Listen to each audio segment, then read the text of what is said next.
we'll get started. Kareem. Hey, Mike. Want to ask, you've got largely a week of practice that, because of the schedule, you haven't been able to practice quite as much. So I'm just curious, how do you spend this week, getting more practice time than you normally would? Well, first of all, we're so beat up that it's hard to get a full practice in for these first couple days. Literally, we really only had about 7 people to do a full practice today. So what we're trying to do is break our offense and defense down into segments to 2-on-2 and 3-on-3 and 4-on-4 situations and try to get better at that. We're trying to get better with our spacing and our screening, trying to get better at understanding our, kind of priorities on offense and who should get the ball where, those kinds of things. We'll have some film study throughout the week so they can see us, both the good and the bad of the last few weeks. So we can correct some things. This is a good week to kind of correct a lot of the little things you don't get to do when you're, just preparing for games. So it's going to be, a lot more detail, that kind of stuff this week. And I was going to ask about health. Can you update us on who was not able to go and what's up with everyone? Well, we've had different people with some nagging stuff, so we've held out several players. Sydney Weiss did not practice. She's being seen again tomorrow.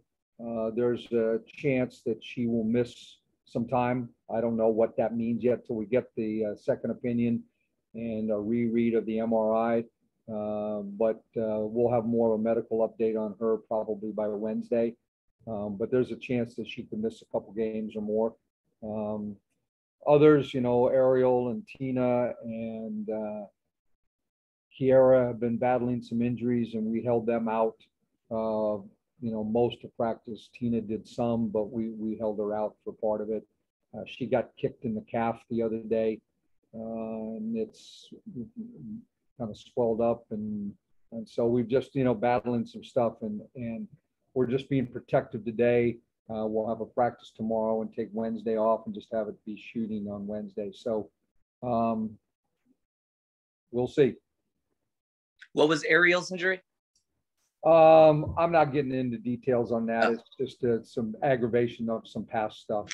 Just trying to be a little bit protective of her. And I just had one last one.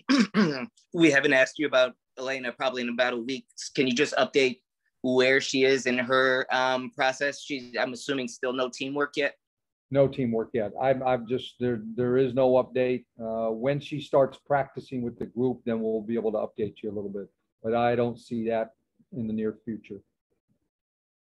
Thank you very much. Yep. Jen. Hey, Coach.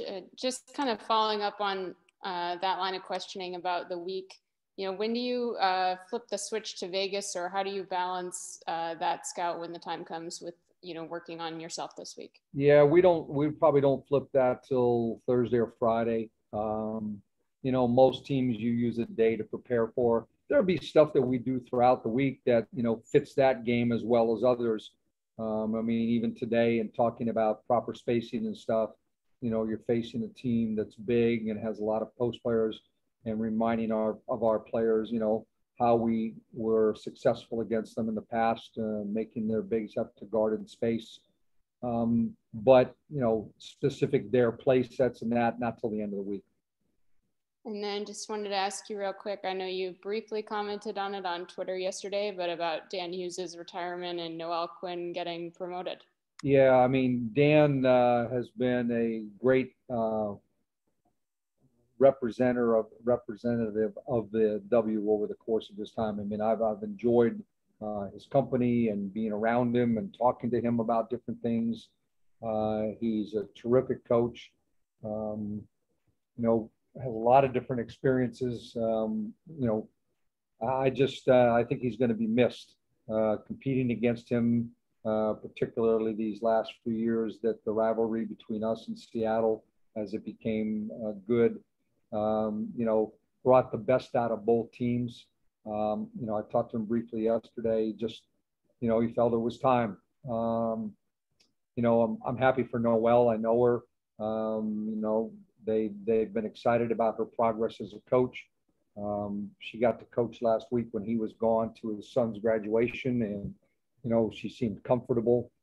But Dan, the whole thing with Dan is that the league is losing a really good representative of the league, and such a good coach and good person.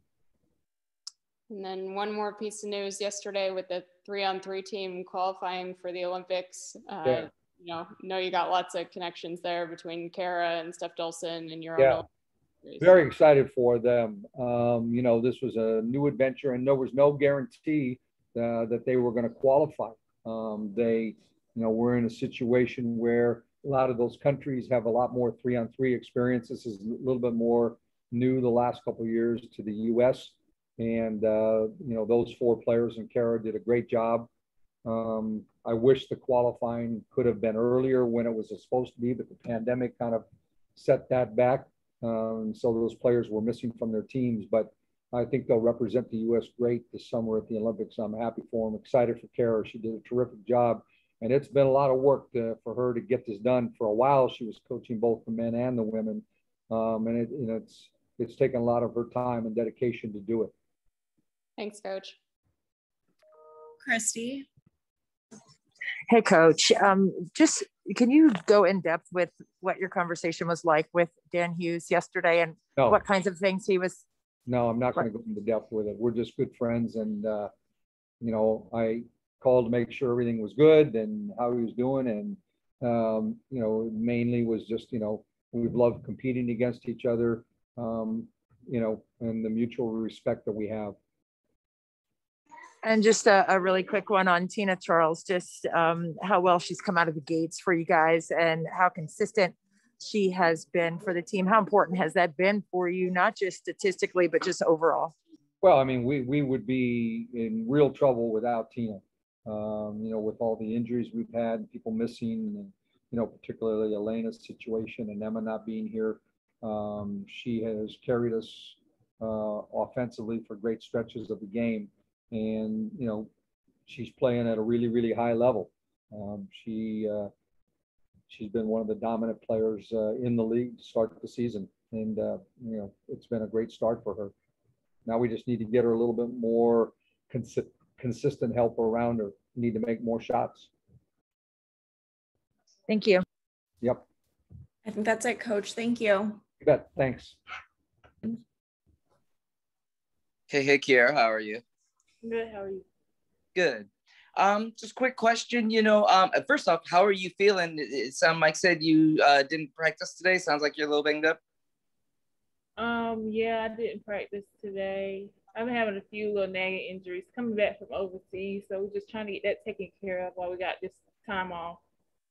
Gotcha. That's what I was gonna ask about the week. So, do you pretty much plan on not kind of being much on the floor much this week? I will, and tomorrow I'll do a little workout, and then Wednesday I'll do another workout, and Thursday I'll be in practice. Gotcha. Cool. And you just kind of overall, you guys haven't had this much time down really since the season started. So kind of, I guess, what's kind of like the focus for you this week? Obviously, getting a little bit healthy, but I don't know just curious, what's your focus for this week besides getting healthy? Well, today Coach was talking about being attentive on the court and recognizing what we want and who we want it from. So just focusing on that today was a little bit more mental for me, just watching them go through different things and breaking them down. So I think just focusing on the little things and just being here for my team in any way I can. Gotcha. And just one last thing. I think we've touched on Alicia Clark a little bit before, but I wanted to ask again, just kind of, what have you kind of been able to pick up from her as she's, I know she's been around and kind of been in everybody's ear a little bit, just kind of being a leader. I'm just curious, what have you noticed from her?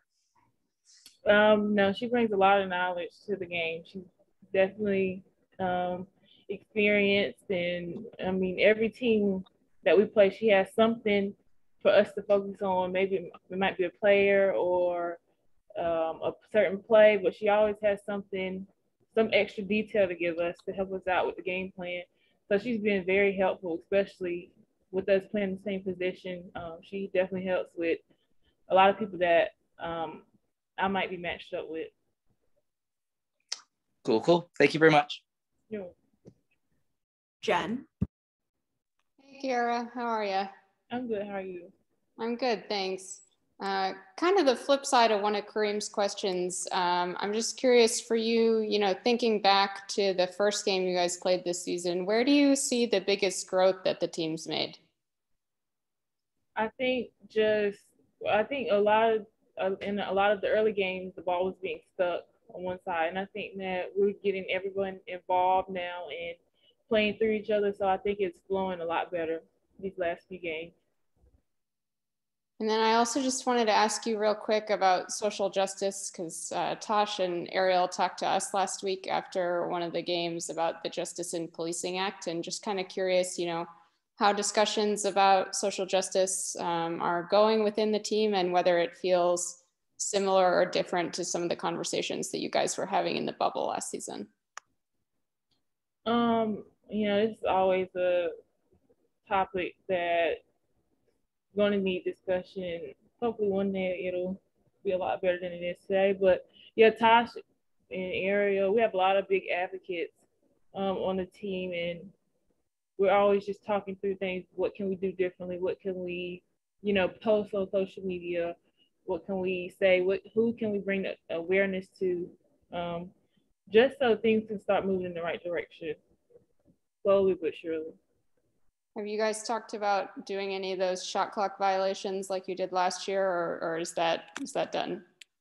We haven't. Well, if they have, I haven't been in the discussion, but to my knowledge, we haven't talked about anything about the shot clock this year. Gotcha. Thank you so much. No problem. Christy. Hey, Kiara, just kind of adding on to what Jen asked, like with it being the 100th anniversary of the Tulsa massacres, is that something that you all talk about amongst one another? And what is it like to be in an environment where conversations like that can occur organically? I think we haven't had a group discussion about it yet.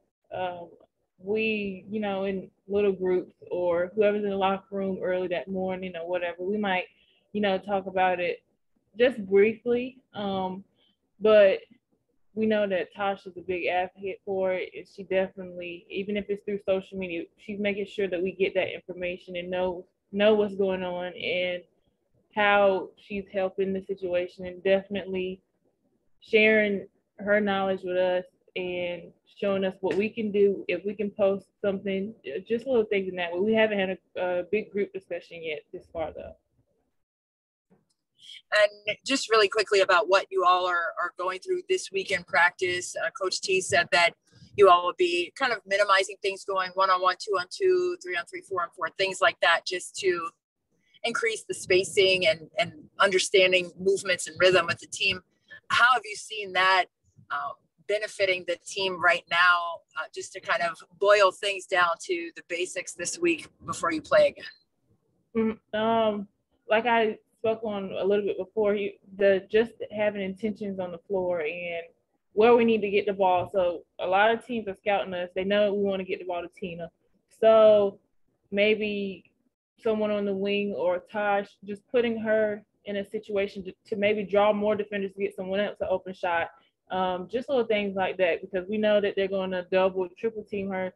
So just utilizing all the tools we have on the team to space the floor, get someone an easy shot, just so we're not having so much one-on-one on the floor at sometimes where the ball may stick, and just keeping things fluid throughout the game. Awesome. Thank you. No problem. I think that's it. Thank you. Okay, thanks. Have a great rest of your day. You too. If anyone has any questions for Leilani, please raise your hand. Jen? I am on mute. Hi, how's it going? Hi, good, thanks. How are you? I'm good. First off, congrats on making the opals for the Olympics. Oh, thank you. Yeah, super excited, very honored. Yeah, just wanted to ask what it means to you to be on the Olympic team again.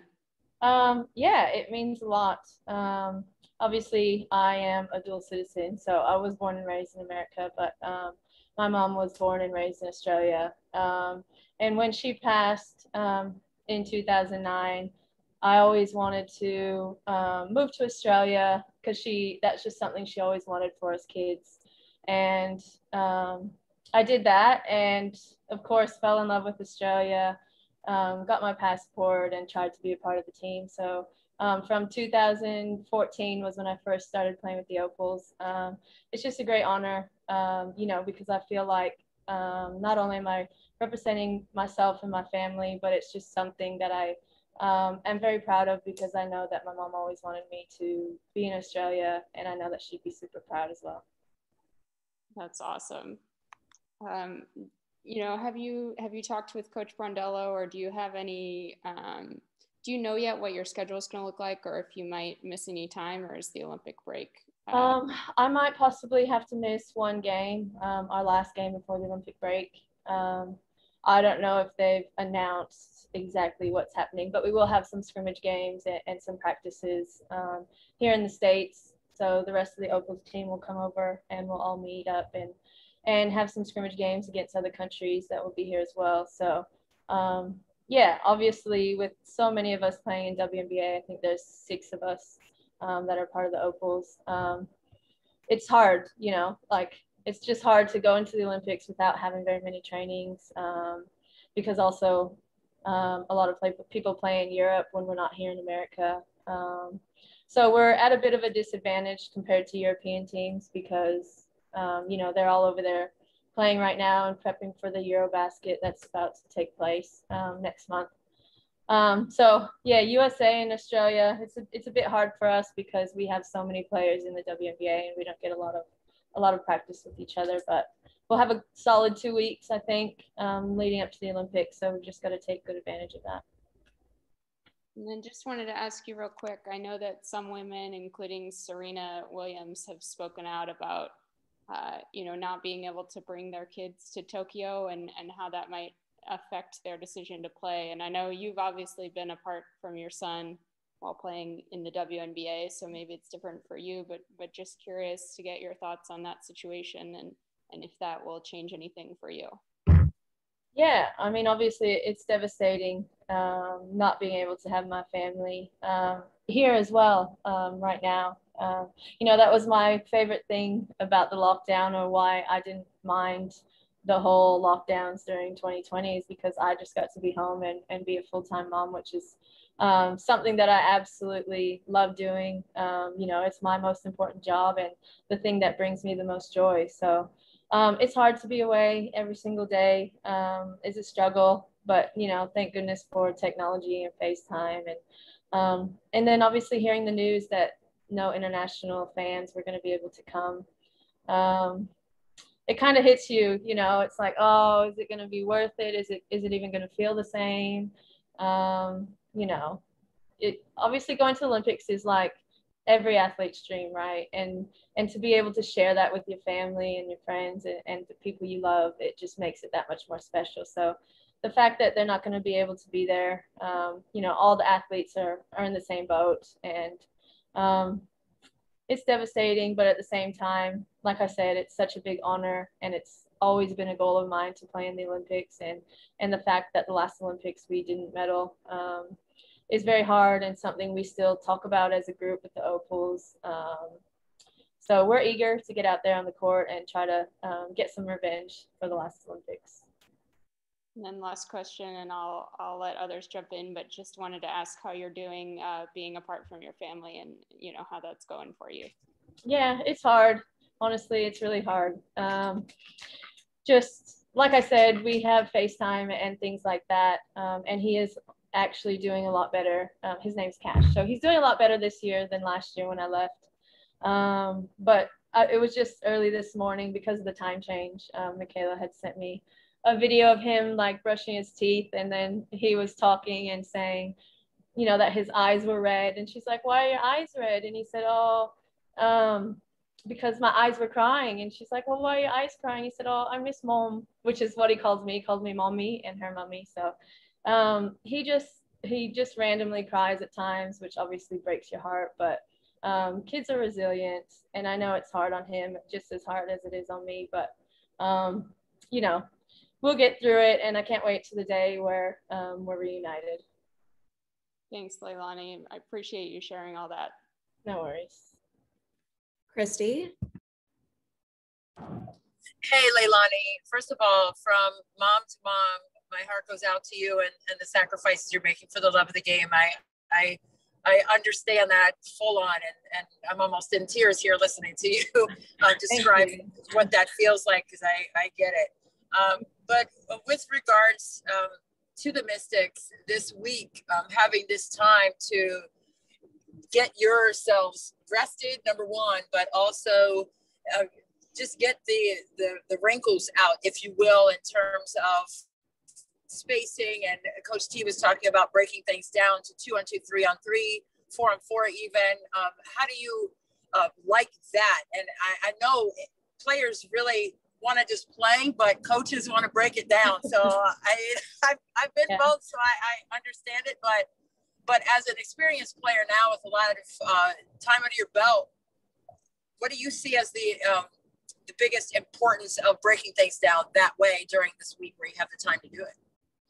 Yeah, I mean, obviously it's been really frustrating for us. For a lot of us individually, we're still trying to figure out how we fit in, or how we're gonna, you know, fit into the system or with each other and the chemistry. But then just as the team overall, I'm sure coach is probably frustrated as well. You know, just trying to find what groups work best together, how he should sub, what plays we can go to when we need to score. Obviously we have Tina, who's been playing great down low, but you know, we can't rely on her to score 30 points every night, and you know, she'll be burnt out in the next few games if that's the case. And obviously it's not working for us. We're not winning with her doing that. So we just need to find ways to get everyone involved, let everyone play to their strengths. And I think today was a first step in the right direction. Obviously we have some niggles and some injuries that people are dealing with. So we were a bit short on numbers, but we still got something out of it. Like you said, breaking it down to 2-on-2 and 3-on-3, and really just dissecting the game and understanding why we're not getting, you know, clean open looks, and why we're not able to move the ball, or what's the holdup. Is it the spacing? Is it the angle of our screens? Is it the timing? So there's a lot that goes into it, and you know, that's coach's job to do all that and analyze the stats and figure out ways that we can get better. And you know, he's the winningest coach in the WNBA, so I have all the faith in him that he'll be able to figure it out and put us in good positions.